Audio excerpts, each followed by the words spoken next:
కలిగిన గొప్ప వచ్చుబడి కంటే నీతితో కూడిన కొంచెమే శ్రేష్టం అంటండి. ఏమండి దేవుని వాక్యం అండి చాలా అర్థాలు ఉంటాయండి. మనం లోక సామెతలు లోక ఆలోచనలతో ఆలోచిస్తే దేవుని వాక్యం అర్థమవుతుంది. కానీ పిల్లరా, వాక్యాన్ని బట్టి దేవుని మనసును బట్టి మనం ఆలోచిస్తే దేవుని మాటలు అర్థమవుతాయి. చూసారా, ఇక్కడ అంత అద్భుతమైన మాట, అన్యాయం చేత కలిగిన గొప్ప వచ్చుబడి కంటే నీతితో కూడిన కొంచెం శ్రేష్టం అంటే. చూసారా, అన్యాయం చేత ఎంత సంపాదించుకున్నది అంత తృప్తి ఉండదంట పిల్లరా. ఏమండి, నీతితో సంపాదించుకున్నది ఏమండి 4 ముద్దలైనా సరే అది ఎలా ఉంటుందంట, ఆరోగ్యంగా కడుపు నిండగా ఉంటుందంట పిల్లరా.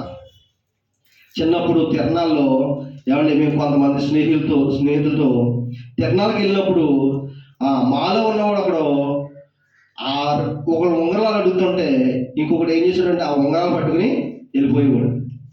ఒకడు ఉంగరాలు చూస్తుంటే ఇంకొకటి ఏం చేశాడు, ఉంగరాలు దుబ్బేసేవాడు. ఇవి రూప ఉంగరాలు. ఎందుకురా ఈ రూప ఉంగరం కదా, కొనుక్కుంటే బాగుంటుంది కదా అంటే, కొనుక్కుంటే జ్ఞాపకం ఉండదంటది, కుట్టేస్తే ఎప్పటికైనా బాగుంటుందా. చాలామంది అంటారు కొనుక్కు తిన్నదానికంటే దెబ్బేసి తిన్నదే రుచిగా ఉంటుంది అంటారు పిల్లరా. ఏమంటే లోక సామెత లోకులు అలాగ ఆలోచిస్తే వాక్యం చూడండి చక్కగా బోధిస్తుందో. ఏమండి, అన్యాయము చేత కలిగిన గొప్ప వచ్చుబడి కంటే నీతితో కూడిన కొంచెమే శ్రేష్టం అంటండి పిల్లరా. ఏమండి, అన్యాయంగా వచ్చింది ఏమండి ఎంత సంపాదించుకున్న తృప్తి ఉండదు. కానీ నీతితో పిల్లరా కుటుంబం అంతా కలిసి 2 ముద్దలు తింటే చాలా హాయిమంట ఉంటుంది పిల్లరా. ఏమండి, అందులోనే ఇంకో మాట ఉంటుంది చూడండి పిల్లరా. అందులోనే ఇంకో మాట ఉంటుంది చూడండి, 15:6 ఉంటుంది చూడండి ఆ పక్కన.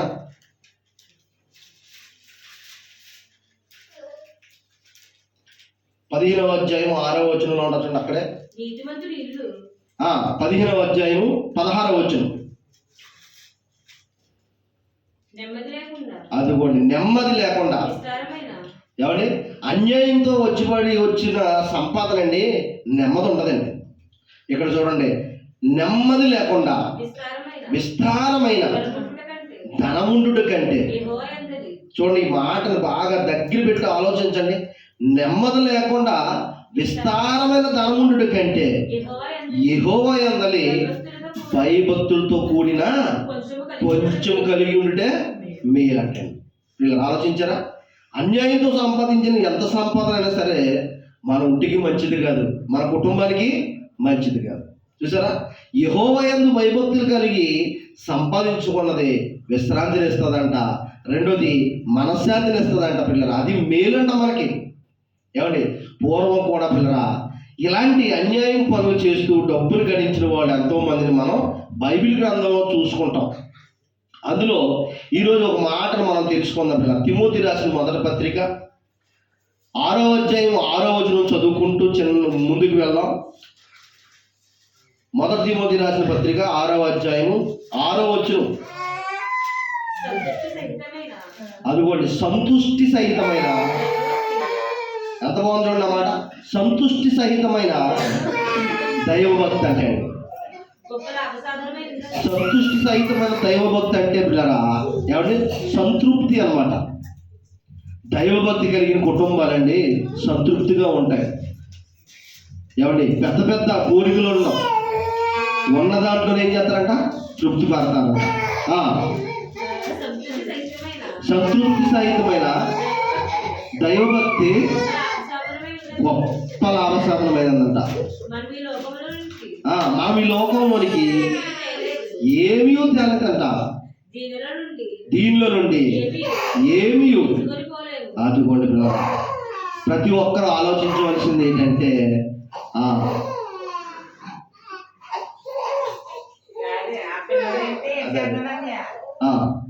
ఏంటంట, మనం ఈ లోకంలోనికి ఏమీ కూడా తేలేదంట. అది చాలా మంది మాట అనేసి వదిలేస్తారు అంతే.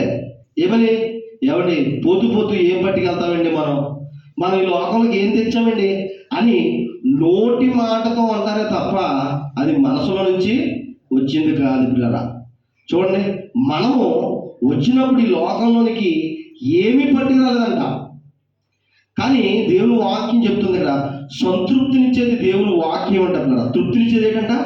దేవుని వాక్యం. చూడండి ఎంత బాగుంది ముందు మాట, సంతుష్టి సహితమైన దైవభక్తి గొప్ప లాభసాధనమై ఉన్నది. మనం ఈ లోకంలోకి ఏమీ తేలేదు, దీనిలో నుండి ఏమి కూడా తీసుకుపోలేమంటే ఈ మాటలు పిల్లల జీవితంలో గుర్తుపెట్టుకుని ఉండాలి. అలాగా ఏమంటే ఈ మాటని మన జీవితంలో వయసు పెరిగే కొద్దీ, కాలం ముందుకెళ్ళే కొద్దీ మనం ఏం చేయాలంటే ఈ మాటను గుండెల్లో దాచిపెట్టుకోవాలి. ఏమైంది, మనం ఈ లోకంలోనికి ఏమీ పట్టికి రాలేదు. మనం వెళ్ళిపోయేటప్పుడు కూడా దీంట్లో నుంచి ఏమీ తీసుకుపోలేము. ఆ కింద ఒక మాట చెప్తున్నాడు చూడండి, కాగా అద్దుకోండి అన్న వస్త్రములు కలవారయి. ఏం కావాలంట మనిషికి? ఏం కావాలంట? అన్నమును వస్త్రాలు. అన్న వస్త్రములు కలవారై వాటితో తృప్తి పొందాలటండి. చూసారా పిల్లరా, అత్యాశలకు వెళ్ళిపోయి ఏయో సంపాదించాలని పరుగులు తీస్తుంది ప్రపంచం. ఏదో సంపాదించాలి, ఆడిది సంపాదించాడు, ఈ యువతల పక్కడు ఇది సంపాదించాడు, మనం ఇంకేదో సంపాదించేయాలని పిల్లరా మనశ్శాంతి లేకుండా పరుగులు తీస్తుంది లోకం. సంపాదించి ఏం చేసుకుంటారు పిల్లరా? ఆలోచించండి. ఎవరి క్రైస్తవ బిడ్డలకి ఉండవలసింది, సేవకులు చెప్పవలసింది ఏంటో తెలుసా? ఈ లోకం మీద ఆశ లేకుండా చేయాలి సేవకులు. పరలోకం అంటే ఆశ చూపించాలి. ఈ లోకంలో ఆశని చంపేది పిల్లరా. క్రైస్తవ బిడ్డలు ఆశని చంపేసుకోవాలి. ఇది కూడా చూడండి, అన్న వస్త్రములు గలవారయ్యండి వాటితో తృప్తి పడాలంట. అంటే ఉన్న దాంట్లో తృప్తి పొందాలి. లేని వాటి కోసం మనం ఏం చేయాలి? అత్యాశలకి వెళ్ళకూడదు పిల్లరా. చూసారా, అలాగ అత్యాశ ఎప్పుడైతే పడ్డామో దాంట్లో నుంచి ఏమైపోద్దంటే అన్యాయం చేత వచ్చుబడి కోసం ఆలోచిస్తూ ఉంటాం. అన్యాయంగా సంపాదించేత చూసేస్తారు చాలా మంది. చూసారా, అడ్డదిడ్డాలుగా సంపాదించాలని అన్యాయంగా వెళ్ళిపోద్ది మన మనస్సు. కాబట్టి వాక్యం చెప్తుంది, మనం వచ్చేటప్పుడు ఈ లోకంలోకి ఏమీ తీసుకురాలేదు పుట్టేటప్పుడు, కానీ వెళ్ళేటప్పుడు కూడా ఏమీ పట్టుకుపోలేము పిల్లరా. కనీసం మొలతాడు కూడా రాదండి. చచ్చిపోయిన తర్వాత సమాధిలో పెట్టేటప్పుడు మొలతాడు కూడా తీసివేస్తారు పిల్లరా. వస్త్రాలు తీసివేస్తారు, తీసుకొచ్చిన జ్ఞాపకాల పక్కనే తగలబెట్టేస్తారు. గట్టేసే పక్కనే కట్టిన ఏం చేస్తారు? తగలబెట్టేస్తారు. చూసారా, అందుకే దేవుడు వాక్యం చెప్తుంది, అన్న వస్త్రాలు కలిగి మీరు వాటితో తృప్తి పొందండి, ఉన్న దాంట్లో తృప్తి పొందండి, లేని వాటి కోసం అత్యాశలకే వెళ్ళకండి అంటున్నారు. చూడండి, సంతృప్తి సహితమైన దైవభక్తి గొప్ప లాభసాధనమై ఉన్నది. మనం ఈ లోకంలోనికి ఏమి తేలేదు, దీనిలో నుండి ఏమి కూడా తీసుకుని పోలేము. కాగా అన్న వస్త్రములు గలవారమై ఉండి వాటితో ఏం చేయాలంట? తృప్తి పొందాలంట. అదుకోండి, ధనవంతులవుటకు అపేక్షించేవారు శోధనలో పడిపోతారంటే అండి. ఎక్కడ పడిపోతారంట? అడ్డదిడ్డంగా సంపాదించేద్దామనే ఆలోచన ఎప్పుడైతే వచ్చిందో అలాంటి వాళ్ళు ఎక్కడ పడతారంట? శోధనలో పడిపోతారంట.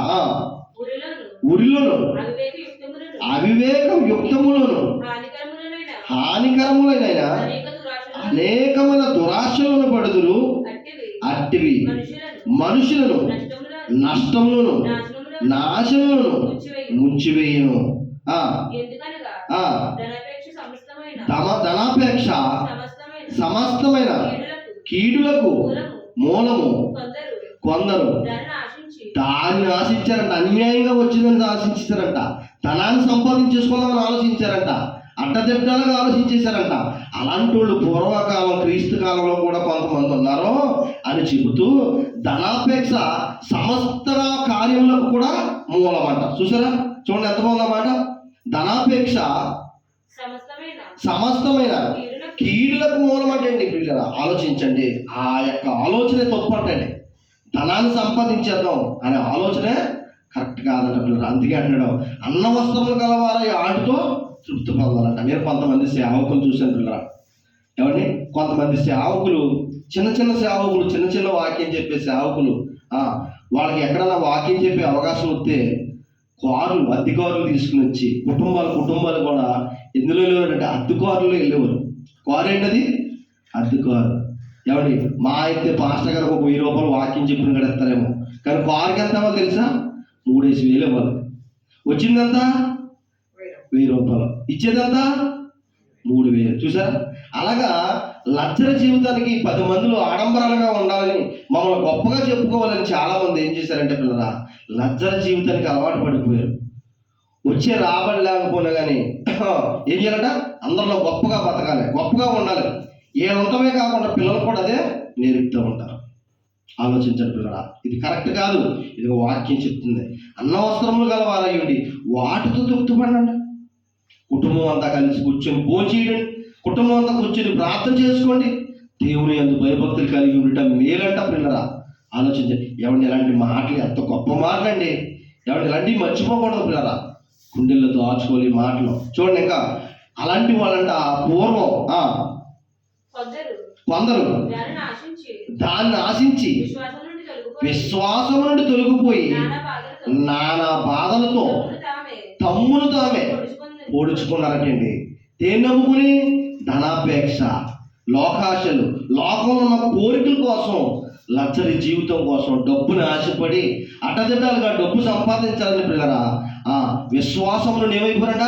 తొలగిపోయారంట. చూసారా పిల్లరా? దేవుడు దేవుడు దేవుడు అన్న వాళ్ళు ఏమైపోయారు? డబ్బు మనసు మార్చేసింది, పక్కదారు తీసుకెళ్ళిపోయింది. విశ్వాసం నుండి తొలగిపోయి నానా బాధలతో తమ్మను తామే ఏం చేశారంట? పొడుచుకున్నారంట. అలాంటి ఆయన్ని మీకు ఇద్దరు చూపిస్తాను. ఒక ఆయన చూపిస్తాను ఈరోజు. ఎవరంటే ఆయన ఇస్కరియోతు యోధ. ఎవరమ్మా? చూద్దాం. మత్తయి సువార్త 27వ అధ్యాయం 3వ వచనం చదువుకుందాం పిల్లలు. ఎంత బాగుందో చూడండి మాట. మత్తయి సువార్త 23వ అధ్యాయము 27వ అధ్యాయం 3వ వచనం. అప్పుడు ఆయనను అప్పగించిన యోధ ఆయనకు ఆదుకోండి పిల్లరా. యేసుక్రీస్తు ప్రభు వారు కూడా ఉన్నాడండి. యోధ ఏం చేశాడు తెలుసా? ప్రభు కూడా ఉన్నాడు. ప్రభు అద్భుతాలను చేస్తూ చూశాడు. 5 రొట్టెలను, ఏమండి, 5 రొట్టెలు 2 చిన్న చేపలను 1000 మందికి పంచిపెట్టినప్పుడు చూశాడు యోధ. చచ్చిపోయి శవాలను ముట్టుకుంటే లేచి కూర్చొని ప్రభు అద్భుతాలను చూశాడు యోధ దగ్గరుండి.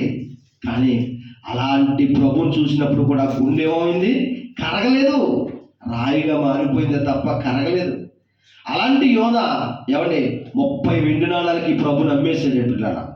అంతకే నేను ఒక ఆయన ముద్దు పెట్టుకుంటాను, మీరు వెళ్ళి ఆయన్ని అరెస్ట్ చేయండి, పట్టేసుకోండి, ఆయనే ప్రభు అని గుర్తు చెప్పాడు. వెళ్ళాడు.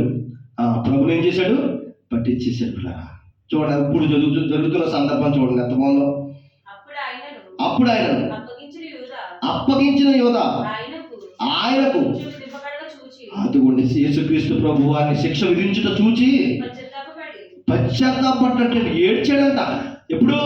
అయ్యో, ఏ పాపం ఎరగని ప్రభువు నేను అప్పగించేశానే, ఆయన ఏం తప్పు చేశాడని ఆయన నేను అప్పగించాను, ఆయన ఏం తప్పు చేశాడని ఆయనకు మరణశిక్ష విధించారు అని ఏం చేశాడంట యోధ? ఏడ్చేసాడంట పిల్లరా. చదువు ఎంత బాగుందన్నమాట.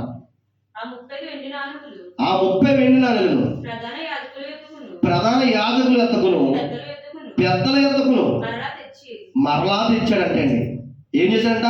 ఇగో ప్రభు నమ్మేశాను, మీరు నాకు 30 వెండి నాణాలు ఇచ్చారు కదా, నా కొద్ది వెండి నాణాలు, ఈ వెండి నాణాలు తీసుకుని ఆ ప్రభుని ఏం చేయండి? వదిలేయండి అన్నారంట. నేను నిరపరాధ రక్తమును అప్పగించి తిని పాపం చేశానని చెప్పుదును, దాంతో మాకేమి, నువ్వే చూసుకోమని చెప్పగా అతడు ఆ వెండి నాణాలను ఏటమ్మయ్యి? వెండి నాణాలంటే ఏంటంటే ఆ రోజుల్లో డబ్బులు. ఏటమ్మయ్యి? వెండి నాణాలు. ఆ రోజుల్లో డబ్బు 30 వెండి నాణాలండి. ఆలోచించండి, ప్రభు వయసు 33.5 సంవత్సరాలు. చూసారా? 30 వెండి నాణాలకి అమ్మేశాడు యోధ. అప్పగించి ఏడ్చేస్తున్నాడు. అయ్యో, ఏ పాపం ఎరగని నేను అప్పగించాను ఆయన్ని అని గుండెలు బాదుకుని ఏడ్చేస్తున్నాడు.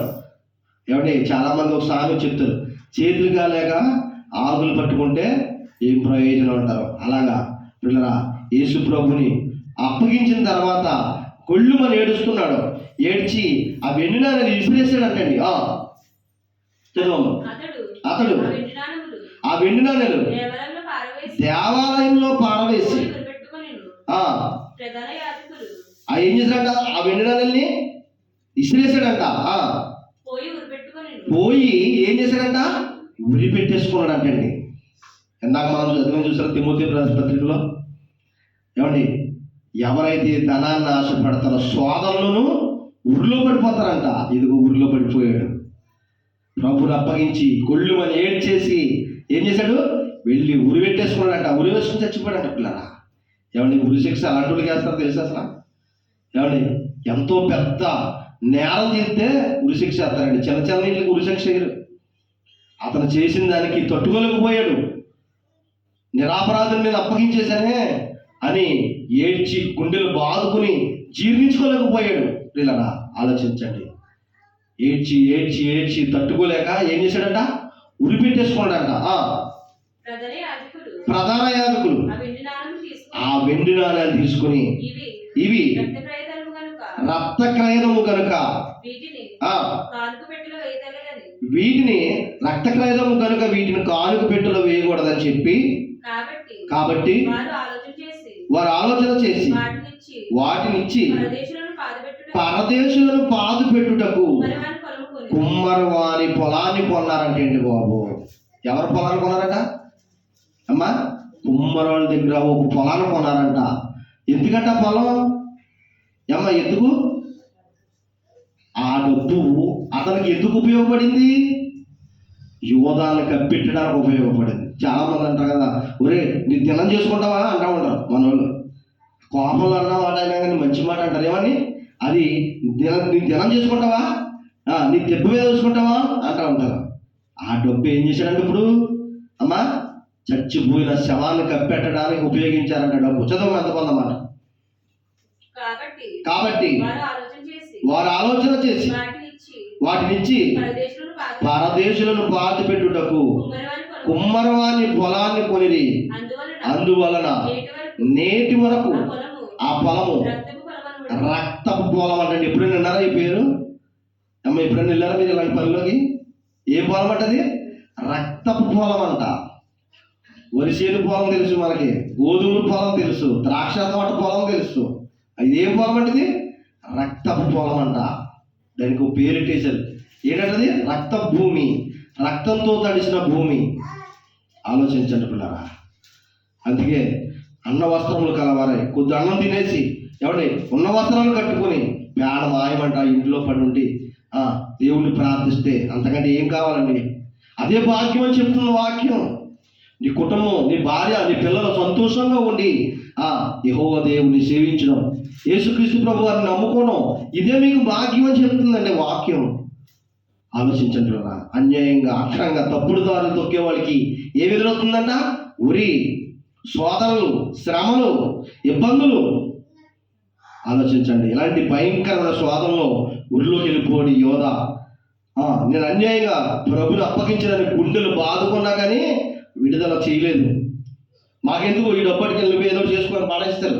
ఆ డబ్బులు ఏం చేయలేవు. పోయినాక ప్రభుని అప్పగించినందుకు గుండెల నిండా బాధతో ఏడ్చి ఆ డబ్బులు ఎత్తేసి వెళ్ళిపోయాడు. ఉరేసుకుని చచ్చిపోయాడు. ఏమండి, అంతేకాదు కీర్తన గ్రంథంలో రాసున్న యోధ గురించి తన భార్య విధవరాలైపోయింది. తన బిడ్డలో తన భార్య అంటే దిక్కులేనుళ్ళు అయిపోయి భిక్ష ఎత్తుకున్నారంటండి. కీర్తన గ్రంథంలో ఉంటుందండి, 109:7-10 ఉంటుందండి. ఏమండి, కుటుంబం అంతా కూడా ఏమెత్తుకున్నారట? భిక్ష ఎత్తుకున్నారని చెప్పి రాయబడి ఉంటుంది. ఆలోచించండి ఇలా. ఏమండి, యేసుక్రీస్తు ప్రభుని ప్రభు చేసిన అద్భుతాలు చూసినా కానీ మారు మనసు లేదు. ప్రభుతో ఉన్నాడు, మారు మనసు లేదు. ప్రభునే 30 వెండి నాణాలకి అమ్మేశాడు. చూసారా పిల్లరా? ఆలోచించండి. ప్రభుతో ఉంటా ఉండి కూడా ఆ మనసు కరగలేదండి. చాలా మందికి ప్రార్థనకి వెళ్తారు తప్ప మనసు మారదండి. మనసు మారదు, ఆ ఆలోచనలు మారవు. ఏమండి, మారవలసింది వాక్యం ద్వారా. వాక్యం నీ గుండెల్లో పెట్టుకుంటే నీ మనసు మారిపోద్ది, నీ ప్రవర్తన మారిపోద్ది, నీ ఆలోచనలు మారిపోవాలని కదా వాక్యం పిల్లరా దేవుడు రాయించింది. ఏమండి, పౌలు గారు ఏంటి పిల్లరా? పౌలు గారు మారు మనసు పొందాడు. మారు మనసు పొందిన కానించి కూడా ఏమండి ఈ లోకంలో ఉన్న వాటిని కూడా పెంటగా ఎంచుకున్నాడండి. ఎవరు? పౌలు గారు. లోకంలో ఉన్న వాటిని పెంటగా ఎంచుకున్నారు. ప్రభు చరిత్ర తెలుసుకున్నాడు. ప్రభు వాక్యాన్ని చదివాడు. అప్పుడు ఫిలిప్పీయులకు రాసిన పత్రిక 3వ అధ్యాయం 7వ వచనం చదువుకున్నాం. ఎంత బాగుంటుందో చూడండి, ముగించుకుందాం. ఫిలిప్పీయులకు రాసిన పత్రిక 3వ అధ్యాయం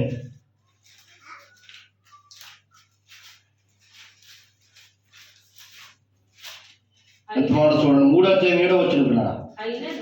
అయినను ఏవేవి నాకు లాభకరమై ఉండెనో వాటిని. అదిగోండి, చూసారా ఏమండి, ఈ మనస్సు ఉండాలండి క్రైస్తవ బిడ్డలకి. ఏదైతే నా ప్రభువుకి నాకు అడ్డంగా ఉందో, ఏదైతే నా యేసు ప్రభుకి నాకు మధ్య గోడగా ఉందో వాటి నాకు అక్కర్లేదన్నాడు అంతే. ఏమండి, పౌలు గారు ఉద్యోగస్తుడండి. రోమా ప్రభుత్వం మంచి ఉద్యోగస్తుడు పౌలు గారు. పౌలు గారు చుట్టూ నలుగురు ఇంచుమించు కొంతమంది సైన్యం ఉండేది. అంత గొప్ప ఉద్యోగం. యేసు ప్రభు కోసం వదిలేసుకోండి ఉద్యోగాన్ని. చదువు ఎంత బాగుందన్నమాట. అయినను ఏవేవి నాకు లాభకరమై ఉండినో వాటిని క్రీస్తు నిమిత్తము నష్టంగా ఎంచుకున్నాడంటే అండి. ఎవరి నిమిత్తం? నా ప్రభువుకి నాకు మధ్యన ఈ ఆశ నాకు వద్దు, ఈ లోకాశలు నాకు వద్దు, ఈ శరీరం కోరికలు నాకు వద్దు, ఈ అధికారం నాకు వద్దు అని ప్రభువుకి నాకు ఉన్నది ప్రతిదీ కూడా నాకు ఏది వద్దు, నాకు ప్రభువు కావాలని. ఏమండి, లోకంలో ఉన్న అధికారాన్ని, లోకంలో ఉన్న సంపదని, లోకంలో ఉన్న ఐశ్వర్యాన్ని అంతా కూడా పెంటగా ఎంచుకున్నాడంటండి పౌలు గారు. ఎంచుకున్నాడట, పెంటగా ఎంచుకున్నాడట పిల్లరా.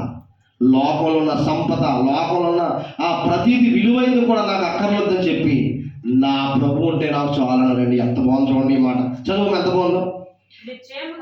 అయినను ఏవేవి నాకు లాభకరములై ఉన్నాయో వాటిని క్రీస్తు నిమిత్తము నష్టముగా ఎంచుకుంటుని నిశ్చయముగా నా ప్రభువైన యేసుక్రీస్తును గూర్చిన అతి శ్రేష్టమైన జ్ఞానము నిమిత్తమై సమస్తమును నష్టముగా ఎంచుకున్నాను. అద్దుకోండి, అతను కొన్నవన్నీ కూడా ఏం చేయడంట? నష్టంగా ఎంచుకున్నాడంట. నాకు అక్కర్లేదు, నాకు అక్కర్లేదు అధికారం, నాకు అక్కర్లేదు ప్రభుత్వం, నాకు అక్కర్లేదు డబ్బు, నాకు అక్కర్లేదు ఉద్యోగం, నాకు అక్కర్లేదు, నాకు ఎన్ని అక్కర్లేదు. కానీ ఆయన కష్టపడి వాక్యానికి సంబంధించి నేను ప్రభువుని సంపాదించుకున్నాను. చూసారా, లోకాశలను చంపేసుకున్నాడు, క్రీస్తును బ్రతికించుకున్నాడు తనలో.